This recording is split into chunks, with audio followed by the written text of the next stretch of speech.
Olá, graduando, olá, graduanda. Como estão os teus estudos?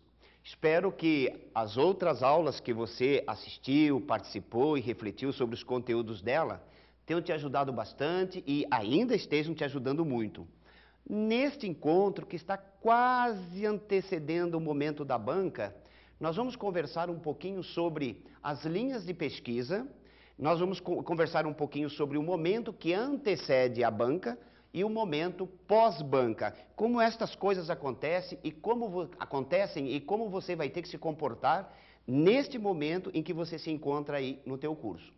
Nas aulas anteriores, nós conversamos sobre o que é método de pesquisa, quais são as técnicas de pesquisa, conceituamos basicamente o que é paradigma, a relação da metodologia científica, do TCC com a educação, as condições que o pesquisador, você, pesquisador, o acadêmico aí, pesquisador, precisa possuir as suas competências e habilidades necessárias para fazer um bom trabalho acadêmico, como é a relação do pesquisador, você pesquisador acadêmico, com o objeto de pesquisa, ali na produção do conhecimento, que é o resultado da sua pesquisa, como isso acontece.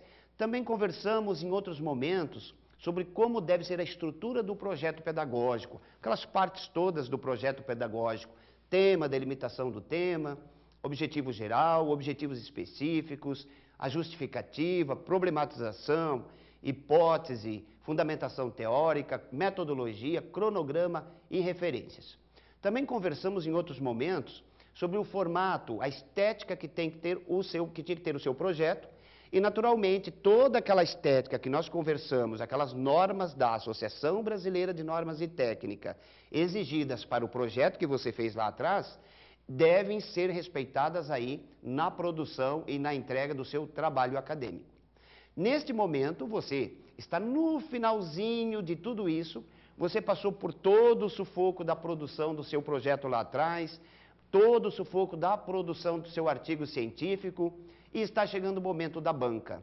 Mas antes de você ir para a banca, nós precisamos te passar algumas orientações e essas orientações você vai receber nesta aula e em mais outros 3 momentos que vamos ter e espero que você tenha contato bem íntimo com estes conteúdos antes de você ir para a banca, porque você precisa dominar estas informações antes de você ir para a banca.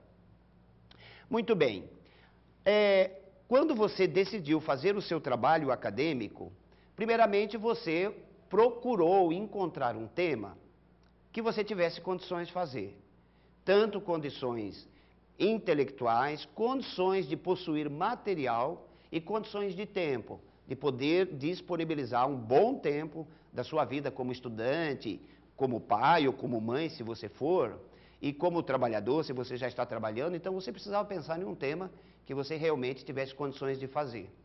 Também nós falamos que o seu tema tinha que ser um tema relevante, tinha que ser um tema importante para você, naturalmente, você tinha que pesquisar um tema que você gostasse e que trouxesse para você alguns elementos significativos para a tua vida, alguns elementos que para você fosse muito importante.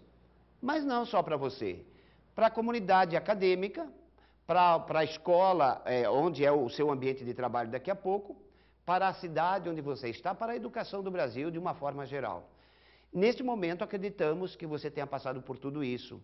Também nós falamos lá atrás que você tinha que identificar um tema que se situasse numa das linhas de pesquisa. Você lembra de quais são essas linhas de pesquisa? Você lembra das 3 principais linhas de pesquisa que esta instituição basicamente criterizou e obrigou o aluno a fazer todos os seus trabalhos acadêmicos subordinados a elas? São 3 linhas de pesquisa basicamente presentes em quase todas as instituições de ensino superior que têm o curso de pedagogia. Ou seja, no curso de pedagogia, em quase todas as escolas de nível superior, essas linhas estão presentes. Ou você faz um trabalho acadêmico dentro da linha de pesquisa fundamentada nas disciplinas curriculares, ou seja, no currículo das áreas, então é uma grande linha, e quando a gente fala em currículo de áreas, nós estamos falando que o seu TCC tinha que ser alguma coisa voltado, fundamentado, ligado com o português, com a matemática, com a história, com a geografia, com as artes, com a educação física, com a produção de texto e outras áreas. Você sabe que o currículo que a criança e o adolescente estudam, ele vai sempre trabalhar essas grandes áreas. Português, a matemática, história, ciência, geografia, artes, educação física e aí por diante. Mas não é só isso. O seu TCC, além de trabalhar o seu artigo científico, além dele ter caminhado por dentro destas disciplinas, desta área que a gente chama currículo das áreas, ele também precisa identificar dentro de uma dessas áreas que você escolheu, da grande área que a gente chama currículo das áreas é o nome de uma linha.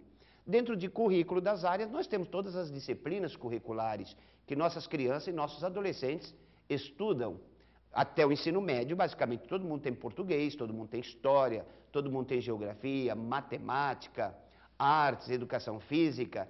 E também temos o caso de estarem presentes também a filosofia, a sociologia, uma língua moderna, língua estrangeira moderna, e outras dinâmicas que ficam sobre a escolha, sobre a livre escolha da escola, que tem a liberdade de criar ali até 25% da carga horária em disciplinas que ela acha interessante para aquele grupo de alunos que estuda ali, respeitando a cultura daquela região, a cultura dessas crianças. 75% da carga horária da matriz curricular na escola, ela é basicamente a mesma no Brasil inteiro. Mas os outros 25% a escola pode escolher. Então, dentro dessas disciplinas que estão na grande área que a gente chama de currículo das áreas, tem os seus devidos e específicos problemas. A criança tem uma dificuldade, o adolescente tem uma dificuldade em fazer uma boa leitura, fazer uma interpretação de texto, identificar o personagem do texto, identificar o verbo ação do texto, identificar as consequências para o qual ou para as quais este personagem, praticando uma determinada ação, sofre. Então nós vamos ter no texto ali uma série de situações que complicam a vida da criança e do adolescente, porque ele não sabe identificar coisas básicas no texto. Isso é um tema de TCC, é um trabalho de TCC, que nós identificamos em muitos trabalhos. Eu li vários artigos que trataram da questão do problema da interpretação de texto. Ai, professor Miguel, podia fazer? Podia sim, porque a grande área currículo das áreas tem todas as disciplinas dentro, e dentro de cada uma das disciplinas você poderia fazer uma pesquisa, problematizar uma situação e ir atrás de um conceito, de um resultado, de um conhecimento inovador. Isso você podia fazer e desde o início você já sabia disso. E nós percebemos nos artigos que muitos identificaram estas questões dentro da disciplina de português, de matemática, de história, geografia nem tanto, mas também tivemos. E ali na matemática predominou também a questão da dificuldade da produção do raciocínio lógico por coisas básicas do cotidiano da vida da criança e que quando o professor pega a vida da criança e mergulha no mundo da matemática, ou o inverso, mergulha a matemática no mundo da criança, há uma dificuldade muito grande dele lidar com essa questão. Ali, no na segunda grande área, nós temos ali a ação didático-pedagógica. A ação didático-pedagógica é a segunda grande área em que muitos trabalhos de vocês foram feitos. Mas o que lida esta grande área? Ação didático-pedagógica. A ação didática e a ação pedagógica são coisas diferentes, por isso, ação didático-pedagógica. Quando a gente fala em ação didático, nós estamos falando em ações que o professor executa dentro da grande área currículo das áreas. Dentro de cada disciplina que a criança estudou, separadamente ou de forma interdisciplinar, o professor teve que ali atuar usando um determinado tipo de método, um determinado tipo de técnica, um determinado comportamento, um estilo de atividades, um estilo de avaliação, porque ele podia, de acordo com o projeto político-pedagógico da escola, trabalhar dentro de uma didática conduzida pela direção pedagógica da escola. Então, a escola tem uma didática. Então, ação didática. Esta ação didática, geralmente, ela é apresentada pela escola ao professor e o professor segue e caminha por dentro dela. O professor não pode ficar inventando ação didática. Agora, ação pedagógica, ele pode sim criar. Então, ação pedagógica não é a ação didático, porque a didático, ela é basicamente pronta, ela está formatada na escola. Você não pode criar muito, porque ela está presente no projeto político-pedagógico. A ação pedagógica é a ação que você tem como docente, respeitando as suas habilidades, que são diferentes de outros profissionais. E aí eu estou te chamando de docente, porque neste momento você está indo para a banca e você basicamente só falta apresentar o seu TCC na banca, porque você está, a partir daí, qualificado para receber o seu título e para passar pelo processo da colação de grau e estar recebendo o seu diploma de curso superior em pedagogia.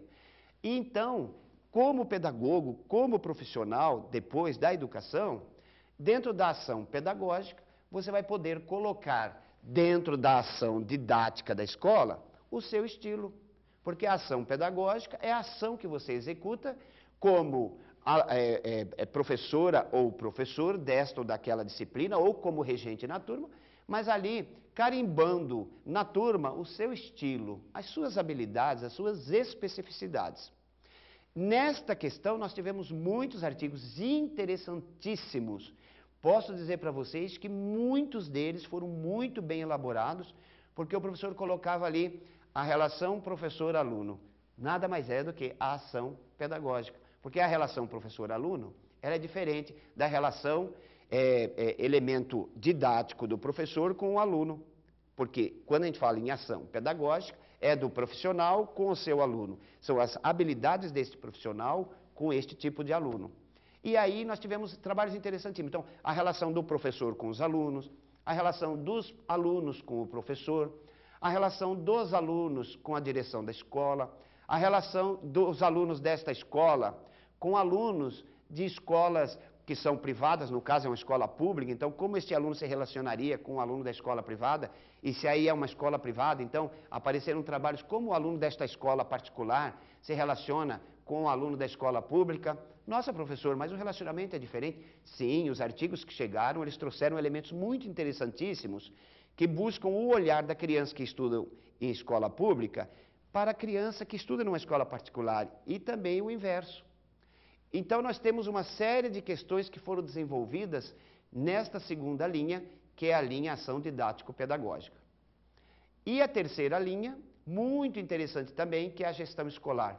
Muitos trabalhos foram feitos visando identificar novas possibilidades ou problemas na gestão escolar. Quando a gente fala em gestão escolar, nós estamos falando do diretor da escola, nós estamos falando da atitude do diretor da escola com os professores, do diretor da escola com os alunos, do diretor da escola com os funcionários técnico-administrativos. Estamos falando da relação do diretor da escola com as famílias, com a comunidade, com o poder público municipal e assim por diante. É a gestão da escola.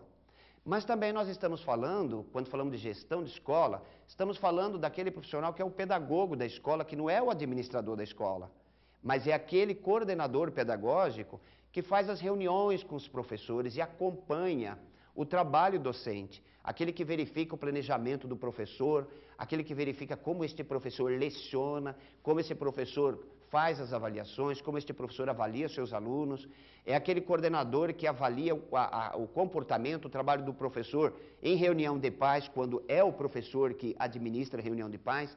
Esse coordenador pedagógico é o gestor escolar também. Então nós temos um gestor escolar basicamente administrativo, que seria o diretor, e temos o coordenador pedagógico, que também é um pedagogo, que vai administrar as questões pedagógicas, didático-pedagógicas da escola, acompanhar todo o processo de preparação das aulas, avaliação, comportamento das crianças, a indisciplina, tudo mais. Então, estas três grandes áreas, elas precisam ser identificadas no momento da sua apresentação na banca. Você precisa dizer ao professor corretor que o seu tema pertenceu à área tal. Você pode começar a sua apresentação identificando a grande área que o seu orientador precisa saber, tá bem?